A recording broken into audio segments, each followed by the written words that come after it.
My name is Sarah, and I am one of the backend developers at Penny. My background as a software developer is a little unconventional. When I was in high school, I was very interested in nutrition, and I pursued a degree in nutrition with a concentration in dietetics. And shortly after I graduated, I got my first job working at a skilled nursing facility.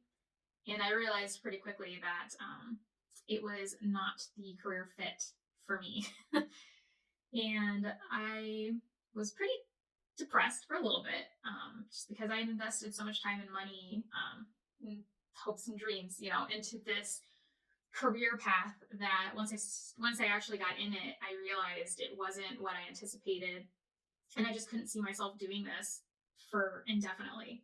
So I started to take a long, hard look at my life and what my options were, and whether I should just buckle down and continue down this path of being a dietitian and continue investing in that, or to change course. And so I ever since I was a kid, up until college, really, I had always done coding as a hobby.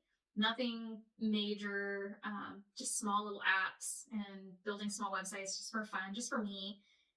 But it was just something I always really enjoyed, and I could spend 10 hours a day doing it and not get bored. And I always enjoyed the puzzle solving and the problem solving that was involved with software development. And then, you know, when you finally crack the code, literally, and get to see your work come to life, it's so fun and so thrilling. And I had never really considered it as a career until I had come to this crossroad in my life where I was thinking about, what do I do now that I've already got a degree that I don't love?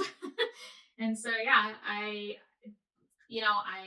weighed my options, and I knew it was probably a slim chance that I could be successful, but I decided I was going to quit my job working in healthcare and buckle down and start studying object oriented programming seriously. And within months, I had gotten my first job as a software developer, which is crazy, and super intimidating, but it was a wild ride. And yeah, I knew right away within working in my first job in software that this is exactly what I wanted to do. This is exactly where I wanted to be. And it was such a wonderful feeling to know that I was finally investing my time and myself into a career that I loved. And it was really cool. So, how I ended up at Penny is kind of a funny story. My husband is also a software developer, and he had been introduced to Chris and David through a mutual acquaintance. And at the time, we were working from home, and our desks were pretty close together. And I knew he had this interview that day, but I figured, I'd stay out of the camera and it would be a big deal. So I just wore my pajamas, and my hair was in a messy bun, and I didn't think anything of it. And I don't remember if I made a noise or if they just saw me through the camera, but at some point during the interview, they were like, "Oh, who's that?" And my husband, without hesitating, turns the camera around. And of course, I am mortified. And he's like, "Oh, this is my wife. She's a software developer too."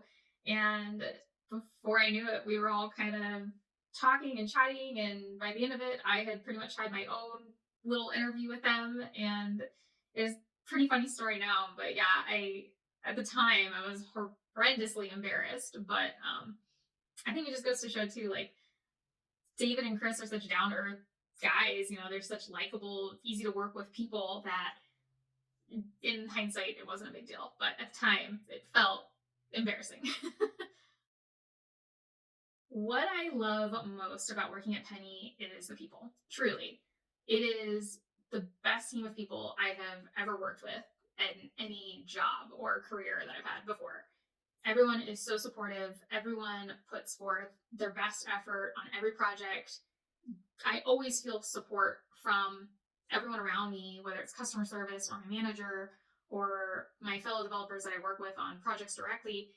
I just always know that everyone's doing their best. And then at the same time, there's just such a healthy work culture of work life balance where I know that if something comes up, I have the space and the ability to take the time for myself or for my family, and I don't have to feel shamed about it, from my manager, or embarrassed about it or stressed about it. I know I can just take that time and then come back to work and get stuff done, and it's great. It's really a wonderful place to be. I'm very grateful. So my advice to women in tech is just to not be afraid. Don't be afraid to take the chance to enter into a career that maybe you're not 100% sure that you can do. In my experience, at least, I know that when I first started thinking about transitioning into software development, that I had read all the statistics and I read a bunch of blogs where women had had bad experiences. Um, and I just decided that I wasn't going to let those hold me back, and I wasn't going to let those things make me afraid to try to build the career that I wanted for myself. And I'm so glad that I just ignored it and continued on the best I could at the time that I could. You know, there's one thing about technology. I think it's that it changes quickly, and that's a good and a bad thing. It can be overwhelming when you're trying to get into it initially, but at the same time, everybody's always learning. Everybody's always learning something new. Everybody's always learning something different. And I think it brings a certain sense of humility a lot of time. And as long as you're willing to be teachable, as long as you're willing to learn, as long as you're willing to try your best every day to develop yourself, you're going to be just fine. I think just like in any other industry, you know, you will find those people that will help nurture and mentor your growth, and you want to gravitate towards them. And yeah, I think anybody can be successful as a software developer or in any, position in the technical field. And it's just a matter of whether or not you're willing to pursue it, and don't give up.